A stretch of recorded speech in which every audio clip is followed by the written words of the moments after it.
सफर में धूप तो होगी जो चल सको तो चलो। सफर में धूप तो होगी जो चल सको तो चलो। सभी हैं भीड़ में, तुम भी निकल सको तो चलो। किसी के वास्ते राहें कहां बदलती हैं, तुम अपने आप को खुद ही बदल सको तो चलो। यहां किसी को कोई रास्ता नहीं देता, यहां किसी को कोई रास्ता नहीं देता। मुझे गिरा के अगर तुम संभल सको तो चलो। हर एक सफर को है महफूज रास्तों की तलाश, हर एक सफर को है महफूज रास्तों की तलाश।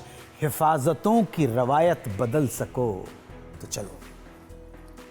ख़वातीन व हज़रात, लेडीज़ एंड जेंटलमैन, देवियों सज्जनों, मैं अन्नू कपूर आप सबका स्वागत करता हूं जी मीडिया की इस खास पेशकश में जिसका नाम है रिलायंस कमर्शियल फाइनेंस, किस्से कामयाबी के। हमारे आज के कथानायक भी ऐसे ही हैं जिन्होंने हिफाजतों की रिवायत ही बदल दी और सफलता की ऊंचाइयों को, नए आयाम को छू लिया।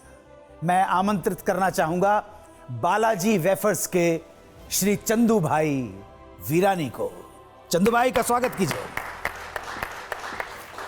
स्वागत है, अभिनंदन है आपका इस कार्यक्रम में। आपके बारे में बहुत कुछ सुना है और जो हमारे दर्शक अनभिज्ञ हैं चंदू भाई वीरानी की सफलता से, उनके लिए चंदू भाई की जीवनी पर आधारित ये शॉर्ट एवी।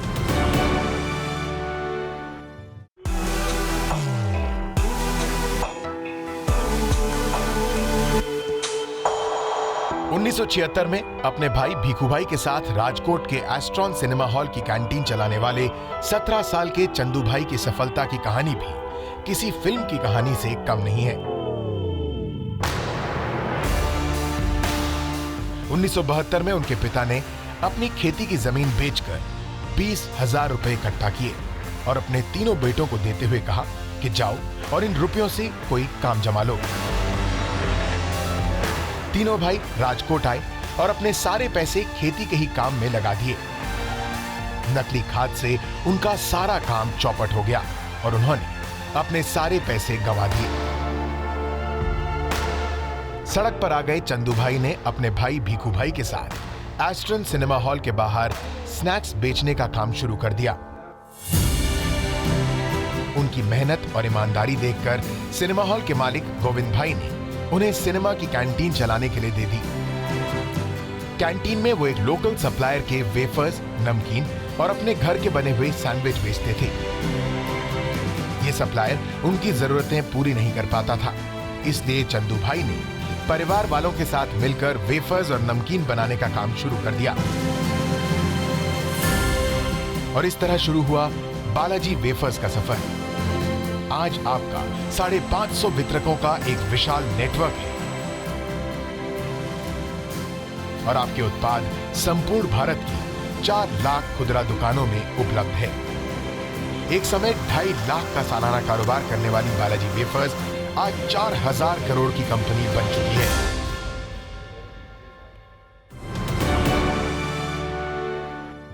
वीरानी साहब, प्रणाम करता हूं आपके जज्बे को, उस हौसले को कि कई बार असफल होने के बावजूद आपने हिम्मत नहीं हारी और एक दिन फिर उन ऊंचाइयों को छू ही लिया जिन ऊंचाइयों के सपने आपने देखे थे। आपके मुंह से सुनाइए कि अब आपको कैसा लगता है। सफलता निष्फलता एक जीवन का पार्ट होता है, वो तो आएंगे। तो जो हमने एस्ट्रॉन सिनेमा राजकोट गुजरात से शुरू किया, 8 साल का एक्सपीरियंस के बाद हमने खुद प्रोसेस शुरू किया घर से। आहिस्ते आहिस्ते आगे बढ़ाया, इंडस्ट्रीज एरिया में गए, फिर 3 काउंटर से हमने पूरे राजकोट में बेचा।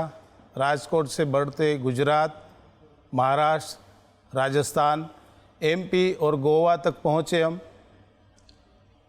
और ऑल इंडिया में डिमांड है, इंडिया से बाहर 40 देशों में से डिमांड है।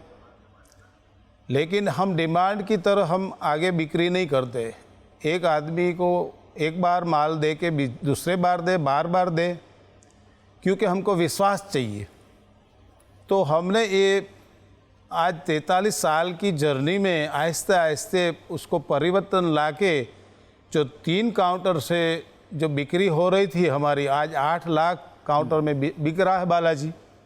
लेकिन इसके पीछे एक अच्छा इंसान के पीछे कई इंसान जुड़े हुए हैं। ये जुड़े होने की ताकत से आज हमारी ब्रांड है। आपके सामने कोई गोल था, लक्ष्य था कि मुझे यहाँ तक पहुँचना है? और एक सवाल, और दूसरा सवाल ये है कि जब आपने शुरू किया था तो मार्केट में क्या इतना कंपटीशन था? आज तो मैं नाम नहीं लेना चाहूँगा, लेकिन बड़े बड़े लोग आ गए हैं, बड़े बड़े इंडस्ट्री वाले आ गए हैं इसके अंदर। तो कंपटीशन तो तब था छोटा था, लेकिन तब क्या था, पैक फूड में हम तो एक राजकोट से हैं, गुजरात स्मॉल सिटी, तो वहाँ तो थाले में खाया जाता था। जब मैं बेचने जाता था तो ऐसे बोलते हैं पैकेट कब तुमने बनाया है, बासी होगा, फ्रेश नहीं होगा। तो आहिस्ते आहिस्ते हमने मेहनत करके एक अच्छा पैकिंग करके एक अच्छी अवेलेबल सब जगह की, तो पैक फूड आहिस्ते आहिस्ते बिकने लगा।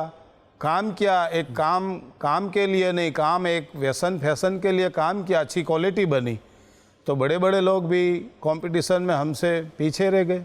ये आपने जब शुरू किया था तो 5 लाख रुपए की लागत से प्लांट बनाया था, तो आपके पास थे या कहीं से आपने ये व्यवस्था की कैपिटल की? नहीं, एक्चुअली हमने घर से सिंपल मशीन से 20,000 से शुरू किया। अच्छा। फिर हमने आहिस्ते आहिस्ते आगे बढ़ाया, फिर 50,000 की लोन ली और आगे आगे लोन लेते गए। लेकिन हमने हमारी खुद जो 20,000 की मूड़ी से हमने शुरू किया था। और जब आपने किसी फाइनेंसर को अप्रोच किया लोन लेने के लिए, जैसे आपने कहा कि लेते चले गए हम लोन, तो पहली बार उसका क्या रिएक्शन था, क्या बोला? पहले तो लोन देते नहीं थे, कौन पहचानता है, कितनी पहचान देनी पड़ती थी। तब से हमारे एक गोल आया कि पहचान चाहिए, एक अच्छे इंसान की पहचान चाहिए, कितनी गारंटी देनी पड़ती थी, तभी समझो ये 20,000 की लोन हमको मिली। समय के साथ हमें चले, समय के साथ हमने डिसीजन लिया, तो सारी आज नमकीन भी समय के साथ हमने परिवर्तन से, अच्छी टेक्नोलॉजी से, PLC कंट्रोल से आज हमारी जो भुजिया, सेव, पीनट भुजिया, तो सारी जो नमकीनें हैं ये भी आज PLC कंट्रोल से बनती है। वाह वाह वाह। तो दोस्तों, देखा आपने किस तरह से चंदू भाई ने अपनी मेहनत से अपनी असफलताओं को पॉजिटिविटी के साथ सक्सेस में कन्वर्ट कर दिया। आप कहीं जाइएगा नहीं। ये सुल्तान ऑफ वेफर्स जो आज की हमारी कथा के नायक हैं, ये शो जारी रहेगा उनके साथ। I will be back after a short commercial break. आपके हिसाब से इनकी सफलता का राज क्या है? ये सिर्फ एक बिजनेस नीड नहीं है, एक बिजनेस एंगल से चंदू भाई काम नहीं करते हैं, एक उसमें ह्यूमैनिटी टच है।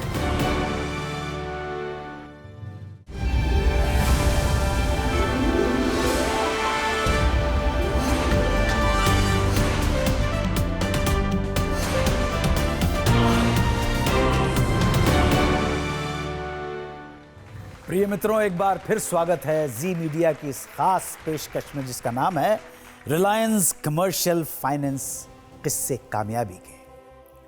हम बात कर रहे हैं चंदू भाई वीरानी के कामयाबी के सफर की। कामयाबी के सफर में कुछ और भी साथी हैं। ये वो साथी हैं जो आपकी सफलता से, आपके संघर्ष से, आपके गट से प्रभावित है। इसलिए आपसे मिलवाना चाहूंगा चंदू भाई वीरानी के मित्र संजीव गुप्ता जी से। गुप्ता जी, हार्दिक अभिनंदन, स्वागत करता हूं आपका। नमस्कार चंदू भाई। बैठिए बैठिए। आपके हिसाब से इनकी सफलता का राज क्या है, कुछ बयान करना चाहेंगे? हाँ जी, जरूर। चंदू भाई से 18-20 साल से संपर्क रहा है। हम लोग फूड प्रोसेसिंग के मशीनरी के काम करते हैं। चंदू भाई के कंपनी में हम लोग मशीनरी देते हैं। पहले मुलाकात में ये क्लियर हुआ कि मैं एक ऐसे मनुष्य से मिला हूँ जिसमें कि जिनके साथ जुड़ना ज़रूरी है। ये सिर्फ एक बिजनेस नीड नहीं है, एक बिजनेस एंगल से चंदू भाई काम नहीं करते हैं, एक उसमें ह्यूमैनिटी टच है। आपके हिसाब से इनकी सफलता का राज क्या है, कुछ बयान करना चाहेंगे? Simple approach. कोई नहीं तो बिजनेस में इतने डील्स, नेगोशिएशंस, मीटिंग, साइडवेज नहीं देखे, कुछ नहीं, एकदम सिंपल डायरेक्ट अप्रोच। ये मुझे लेना है, ये मेरा बजट है, लगवा दो। तो एक बहुत बड़ी रिस्पॉन्सिबिलिटी इन्होंने मेरे ऊपर छोड़ दी। एक इन्होंने इतना बड़ा हमारे ऊपर विश्वास किया। पहली मीटिंग में ऐसी फीलिंग दिलवा दी कि मैं एक इन्हीं का हिस्सा हूं, मैं कोई अलग नहीं हूं। तब से मैं रेगुलर इनसे मिलता हूं, जाता हूं, ये आते हैं, एक घर जैसा संबंध हो गया है। आज भी मैं जाता हूं राजकोट महीने में एक बार कम से कम। होटल में सुबह लेने ये खुद ही आएंगे गाड़ी में मुझे, अच्छा, चाहे कोई भी हो, कुछ भी हो। सिर्फ अपनी ग्रोथ या अपने ब्रांड की चिंता नहीं है, सबकी ग्रोथ साथ में होवे, वो ज़्यादा चिंता है। हमारे इंडस्ट्री में तो ये केस हिस्ट्री है, हर आदमी चाहता है कि भी इनको फॉलो करें। Amazing, I am so thrilled to talk to you. Thank you very much Gupta ji, बहुत अच्छा लगा आपसे बात करके। Thank you so much, thank you so much. मैं एक छोटे से ब्रेक के बाद हाजिर होऊंगा रिलायंस कमर्शियल फाइनेंस के उन एक्सपर्ट के साथ जिनको आज बिल्कुल डिफरेंट तरह के क्वेश्चंस का सामना करना पड़ेगा। I will be back after short commercial break. आपके हिसाब से एज ए फाइनेंशियल एक्सपर्ट आपकी क्या एटीट्यूड है? हम लोग ह्यूमैनिटेरियन अप्रोच है, ह्यूमैनिटी और बिजनेस, ये दो चीज़ें अलग अलग समझते हैं। जी जी, हमारे हिसाब से ये अलग अलग चीज़ें हैं नहीं।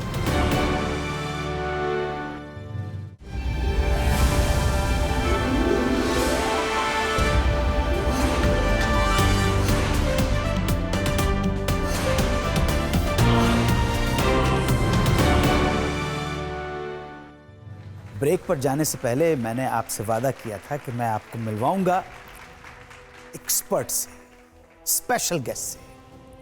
आइए स्वागत करते हैं रिलायंस कमर्शियल फाइनेंस के बिजनेस हेड श्री चिन्मय धोबले साहब का।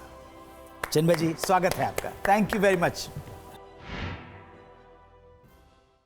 आपने इनकी कहानी सुनी, बहुत इंस्पिरेशनल कहानी है। इनके दोस्त संजीव गुप्ता ने भी उस चीज को एंडोर्स किया। जी, आपके हिसाब से एज ए फाइनेंशियल एक्सपर्ट आपकी क्या एटीट्यूड है? हम लोग ह्यूमैनिटेरियन अप्रोच है, ह्यूमैनिटी और बिजनेस, ये दो चीज़ें अलग अलग समझते हैं। जी जी, हमारे हिसाब से ये अलग अलग चीज़ें हैं नहीं। बिजनेस अच्छा करते हैं तो सोसाइटी ऑटोमेटिकली आगे बढ़ता है, सोसाइटी का प्रोग्रेस हमेशा होता है। वो अपने वर्कर्स और स्टाफ को कैसे मैनेज करते हैं जी, उन्होंने कहा कि वो उन पर कभी स्ट्रेस नहीं डालते हैं, बट क्या करते हैं कि उनसे ओनरशिप लाते हैं, which always contributes a lot. See, ownership यानी क्या? ओनरशिप मीन्स आप बिजनेस के पार्टनर हो, आप एक बिजनेस का पार्ट हो, और जो आपको खुद का लगता है उसमें आप ना ही एफर्ट ज़्यादा डालोगे, बट ये इंश्योर करोगे कि आपके दिमाग में भी हमेशा ये चीज़ है कि मेरे एक्शन से मेरे बिजनेस का क्या फ़ायदा होगा। दूसरा, फाइनेंशियल डिसिप्लिन जो हम बोलते हैं वो होता क्या है? वो बेसिक्स होते हैं। एक इम्पॉर्टेंट चीज़ होती है आप आपके क्रेडिटर्स और डेटर्स को कैसे मैनेज करते हो। जैसे उन्होंने कहा कि गुप्ता जी इनके एक्चुअली सप्लायर है, राइट? सो ये बिजनेस रिलेशनशिप है, बट जब ये बिजनेस रिलेशनशिप एक बिजनेस रिलेशनशिप के ऊपर जाके पर्सनल होता है तो वो पार्टनरशिप होता है। शुरुआत से लेकर आज तक जो ये बड़ा एम्पायर खड़ा किया है, इन्होंने सिर्फ एक एंटिटी फॉर्म की है, and which is very good. उससे हमारे जैसे लेंडर्स को भी बहुत कंफर्ट मिलता है, क्योंकि हम जब किसी भी एंटिटी को अप्रेज करते हैं, हम देखना चाहते हैं कि उसका टर्नओवर कितना है, उसका प्रॉफिटेबिलिटी कितना है, और उस हिसाब से हम लेंड करते हैं। बट अगर आप एक ही काम 4 एंटिटीज़ में बांट के रख दो तो हमारे लिए बहुत डिफ़िकल्ट जाता है एसेस करना कि असलियत क्या है। तीसरी और चीज़ें होती है, जैसे आपके ऑडिट्स टाइम पे कराना, डिस्क्लोजर्स कराना, टैक्स पे करना। सो फाइनेंशियल डिसिप्लिन एक्चुअली कोई कॉम्प्लिकेटेड चीज़ नहीं है। क्या चंदू भाई वीरानी का रास्ता ही आप जैसे फाइनेंशियल जो क्रेडिटर होते हैं, जो उनके लिए कंसोलिडेट बहुत मामला होता है? जी, हमेशा, क्योंकि हमको क्या देखना है? हमको देखना है कि business is sustainable in the long term. Short term profit से हमको उतना फ़र्क नहीं पड़ता है, क्योंकि हमारा जो लोन होता है वो लॉन्ग टर्म के लिए होता है, और हम भी हमारे कस्टमर्स को पार्टनर समझते हैं। सो हम भी हमेशा चाहते हैं कि वो ग्रो हो जाए और हम उनके साथ ग्रो हो। और एक बहुत अच्छी चीज़ इन्होंने कही जो मैं पहले बोलना भूल गया, एक है आपका पर्सनल खर्चा और बिजनेस का खर्चा हमेशा अलग होना चाहिए। इन्होंने कहा कि इनका बिजनेस का हर एक प्रॉफिट उन्होंने वापस बिजनेस में रीडिप्लॉय किया। सो बिजनेस का पैसा जब बिजनेस में वापस जाता है वो बिजनेस के लिए बहुत अच्छा होता है, उससे बिजनेस ग्रो होता है और हमको उससे बहुत कंफर्ट मिलता है। डोबले साहब, आप आते हैं, आप तो इस शो का एक इम्पॉर्टेंट वाइटल पार्ट हैं, आपसे बहुत कुछ सीखने को मिलता है, बहुत अच्छा लगा। चंदू भाई की सफलता में वर्क एथिक्स का बहुत बड़ा योगदान रहा है, ये डोबले साहब ने भी एंडोर्स किया, संजीव गुप्ता साहब ने भी एंडोर्स किया। आज मैंने आपसे कहा था ना आपको बुलाने से पहले कि आज बिल्कुल नए सवाल होंगे, लेकिन उन नए सवालों का आपने बहुत अच्छी तरह से जवाब दिया। इसका मतलब कोई भी फाइनेंशियल इंस्टीट्यूशन, वो आपकी कंपनी हो, रिलायंस कमर्शियल फाइनेंस या कोई और कंपनी हो, एक आदमी की क्रेडिबिलिटी और ऑनेस्टी, सिंसियरिटी, जेन्युइननेस को एडमायर करती है और उसकी सहायता करती है। कहीं ना कहीं चंदू भाई वीरानी जैसे लोग हैं जो आपको ईमानदारी के साथ बिजनेस करने की प्रेरणा देते हैं। बहुत अच्छा लगा sir, thank you so much, thank you. ये आपके हाथ से ये मेमेंटो आप आज की हमारी कथा के नायक को दीजिए।